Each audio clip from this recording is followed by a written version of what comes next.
What if the next major financial shock doesn't begin on Wall Street, but inside the mines that supply the metals modern civilization depends on? Most people have no idea that a supply crisis may already be unfolding beneath their feet.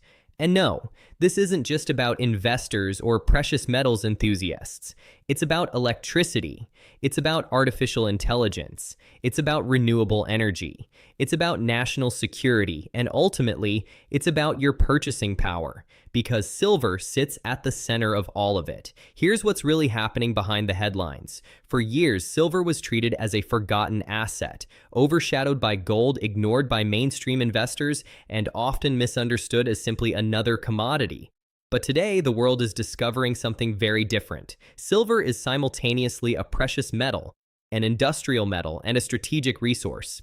Very few assets occupy all three categories at once, and that's creating a situation few people fully appreciate. Most investors are looking in the wrong place. They're watching stock indexes, central bank meetings, and interest rates. Meanwhile, a much bigger story is quietly unfolding inside mines, factories, energy grids, and global supply chains.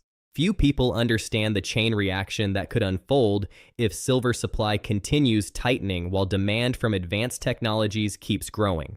In this video, we're going to connect the dots. We'll explore 6 major ideas. First, what's really happening in the silver market. Second, why the mining industry faces serious structural challenges. Third, why industrial demand is transforming silver's future. Fourth, what history teaches us during periods of supply stress. Fifth, why smart money is paying attention. And finally, what all of this could mean for ordinary people.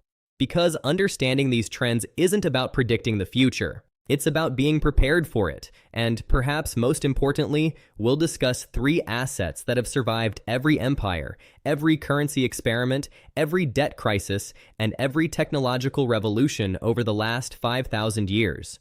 Gold, silver, and productive land. Everything else has come and gone. These assets have endured. Let's begin. Here's what most people don't realize. The silver market has been running structural deficits for years.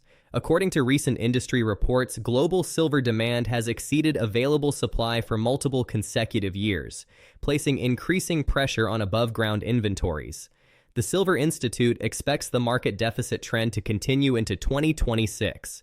Think of the global economy like a machine. Silver is one of its smallest components by volume, but one of its most essential components by function.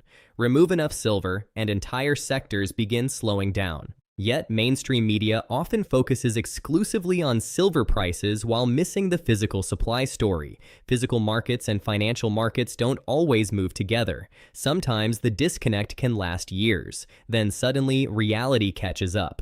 Recent episodes of tight physical inventories, elevated lease rates, and increased investor demand have highlighted just how fragile the system can become. Let me explain this with a simple analogy. Imagine a city dependent on one reservoir. For years, demand slowly rises while rainfall gradually declines. Nobody notices because there's still water available. Then one summer arrives, and everyone suddenly realizes the reservoir is much lower than expected. Silver markets can behave similarly. The stress builds quietly before becoming obvious. If you're interested in understanding the forces shaping precious metals and the global economy, consider subscribing. I post videos like this regularly. Because these stories often begin long before they become front-page news. Now let's talk about the supply side. This is where things become particularly interesting. Mining is not a business that can respond quickly. You cannot simply decide to double silver production next month. Developing a new mine can take 10 to 20 years. Permits, environmental reviews, financing, infrastructure, labor shortages, and political risks all stand in the way. Meanwhile, most silver isn't actually mined as silver. Around 70% comes as a byproduct of mining for copper, zinc, lead, and gold. That's a critical detail. Because even if silver prices rise dramatically, producers cannot instantly increase output unless those other metals are also being mined. Imagine trying to fill a swimming pool while someone keeps turning off the hose. That's today's silver market. Mexico remains the world's largest silver producer, followed by China and Peru, while countries like Australia, Chile, and Russia also play major roles. But every region faces challenges. Mexico has dealt with regulatory uncertainty. Peru periodically experiences political instability. Chile faces declining ore quality. China prioritizes domestic strategic needs. Russia faces sanctions-related complications. Australia battles rising operational costs. At the same time, mining companies are confronting another issue. Ore grades are declining. Miners must process more rock to produce the same amount of metal compared to decades ago. That means more energy, more labor, and higher costs. This is why supply constraints can persist for years rather than months. Now, let's discuss demand. Because silver is no longer simply a precious metal, it has become a technological metal. Silver possesses the highest electrical conductivity of any element on Earth. That makes it incredibly difficult to replace. Every solar panel requires silver. Electric vehicles require silver. 5G infrastructure requires silver. Medical devices require silver. Semiconductors require silver. AI data centers require silver. Industrial demand has reached record levels in recent years, driven by electrification, grid expansion, renewable energy systems, and AI-related applications. Interestingly, solar manufacturers are attempting to reduce silver usage through substitution and efficiency improvements, but overall structural demand remains significant. Think about where society is headed. More electricity, more automation, more digital infrastructure, more data centers, more defense spending. Every one of those trends requires conductive materials, and silver remains one of the best available options. This isn't speculation, this is engineering. If this analysis is helping you connect the dots, subscribe and join our growing community here at Precious Metals Alert, because understanding resource constraints may become one of the most important financial skills of the next decade. History rarely repeats perfectly, but it often rhymes. The 1970s taught us what inflation can do. The 2008 financial crisis taught us how quickly confidence can evaporate. The COVID era taught us how fragile supply chains truly are. And energy shocks repeatedly remind us that modern economies depend on physical resources. Every time uncertainty rises, societies rediscover the value of tangible assets, not because they're magical, but because they exist outside complex financial systems. In the 1970s, inflation eroded purchasing power. In 2008, trust in financial institutions weakened. During COVID, ports shut down, factories stopped, and shortages appeared almost overnight. The lesson is simple. Efficiency and resilience are not the same thing. For decades, globalization prioritized efficiency. Today, nations are prioritizing resilience. That means stockpiling strategic resources. It means reshoring manufacturing. It means securing critical minerals. And silver increasingly falls into that category. History tells us that when governments begin treating a commodity as strategically important, markets can behave differently than expected. The issue is no longer simply price, it's availability. Now let's discuss why smart money is paying attention. Central banks are aggressively accumulating gold. While they aren't major silver buyers themselves, their actions reveal a larger trend. Countries are diversifying away from dependence on a single reserve system.